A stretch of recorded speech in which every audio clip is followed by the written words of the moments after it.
حضور نے ارشاد فرمایا جب کوئی شخص فوت ہو جاتا ہے تو اس کا جو سلسلہ اعمال ہے منقطع ہو جاتا ہے، عمل کے کھاتے کلوز ہو جاتے ہیں، لیکن فرمایا 3 سلسلے ایسے ہیں جو ختم نہیں ہوتے، 3 کھاتے ایسے ہیں جو جاری رہتے ہیں۔ اللہ اکبر۔ سب سے پہلے صدقہ جاریہ، دوسری بات میرے حضور نے ارشاد فرمایا علم جس سے لوگ نفع پائیں۔ اللہ اکبر۔ علم کسی کو سکھا دیا، وہ تسلسل باقی رہے۔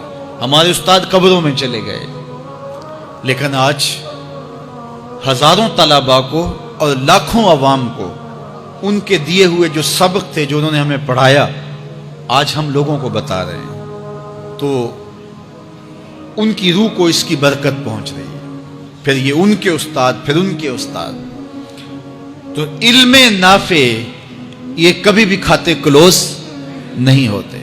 اور تیسری بات میرے حضور نے فرمایا نیک اولاد جو ماں باپ کے لیے مغفرت کی دعائیں کرتی ہے، یہ صدقہ جاریہ ہے، یہ کبھی بھی ختم ہونے والا سلسلہ نہیں ہے۔ میں کہتا ہوں کہ اولاد اگر نیک ہے، اہتمام سے دعا نہیں بھی کرے گی تو دن میں کتنی مرتبہ کہے گی ربنا اغفر لی والدی، اے اللہ مجھے بھی بخش دے، میرے ماں باپ کی بھی مغفرت کر دے۔ ایک شخص کے 5 بیٹے ہیں، 4 بیٹیاں ہیں، 3 بیٹے ہیں، 4 بیٹیاں ہیں، تو اب سارے نمازی ہیں، تو روزانہ 5 نمازوں میں کتنی مرتبہ ربنا اغفر لی والدی۔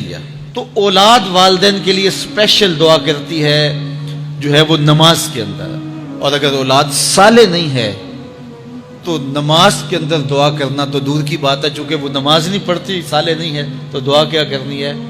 ایسی اولادوں کو بھی میں جانتا ہوں جنہوں نے اپنی سکی ماں کا جنازہ نہیں پڑھا، سکے باپ کا جنازہ نہیں پڑھا۔ ویسے ایک ایسے بد نصیب کو میں جانتا ہوں جس نے واقعتاً نہیں پڑھا، آیا ہی نہیں، قبرستان میں بھی نہیں آیا، لیکن بہت سارے ایسے لوگوں کو میں جانتا ہوں جو قبرستان میں آئے ہیں لیکن اپنے باپ کا، اپنی ماں کا جنازہ نہیں پڑھا، جنازگاہ میں کھڑے رہے، جنازہ نہیں پڑھا۔ آپ سوچتے ہوں گے کوئی ایسا بد نصیب بھی ہو سکتا ہے؟ میں کہتا ہوں ایسے بد نصیب لوگوں کو آپ بھی جانتے ہیں۔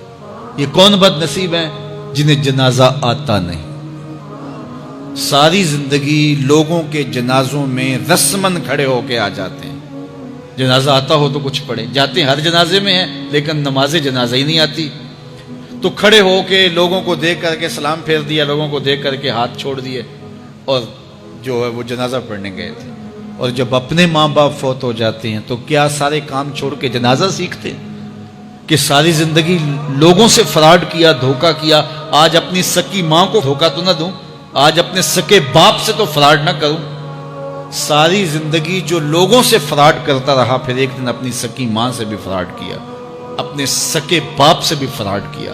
اور مجھے بتاؤ شخص سے بڑا کوئی بدبخت ہو سکتا ہے کہ جو اپنی سکی ماں سے فراڈ کرے اور وہ بھی مرنے کے بعد، سکے باپ سے فراڈ کرے، اس کی لاش پڑی ہوئی ہو اور وہ اس سے فراڈ اور دھوکہ کر رہا ہو؟ اگر اس کے اندر ضمیر ہو تو ڈوب کے مر جاتا کہ میں اپنی ماں سے فراڈ کر رہا ہوں اور اپنے باپ سے فراڈ کر رہا ہوں۔ تو یہ کتنی بڑی بد نصیبی ہے کسی اولاد کی اور کسی ماں باپ کی بھی کہ اس کی اولاد بھی اس کے لیے جنازہ پڑھنے کی صلاحیت نہیں رکھتی ہے۔ اور وہ کتنے خوش نصیب ماں باپ ہیں جن کا جنازہ خود اولاد پڑھاتی ہے۔ اتنی صلاحیت اور اس قدر اللہ نے ان کو خیر کی توفیق دی ہے کہ وہ خود اس قابل ہے اور اس منصب پہ ہے کہ وہ اپنے ماں باپ کا خود جنازہ پڑھائے۔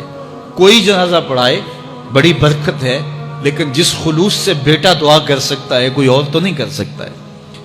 تو اپنی اولادوں کو نماز جنازہ سکھاؤ، اپنی اولادوں کو دین سکھاؤ، یہ عادی بن جائے نماز کے، تاکہ بعد از انتقال دعاؤں کے سلسلے جاری رہیں۔ جو شخص روزانہ اپنے والدین کے لیے مغفرت کی دعا مانگے، والدین زندہ ہوں تب بھی، فوت ہو گئے ہوں تب بھی، علماء فرماتے ہیں ساری زندگی اس کے رزق میں بے برکتی نہیں آ سکتی۔ تو اپنے ماں باپ کو خوش رکھیے گا اگر زندہ ہیں تو، اور اگر فوت ہو گئے ہیں تو ان کے لیے دعاؤں کا سلسلہ کبھی بھی موقوف نہ ہونے دیجیے گا۔ 5 گانا نمازوں میں تو دعا چلتی ہی رہتی ہے، اس کے علاوہ بھی دعا مانگیں۔ اللہ آپ کو، مجھے، سب کو اپنی رحمتوں کے سائے میں رکھے، ہم سب کے ماں باپ کی مغفرت فرمائے۔ لبیک یا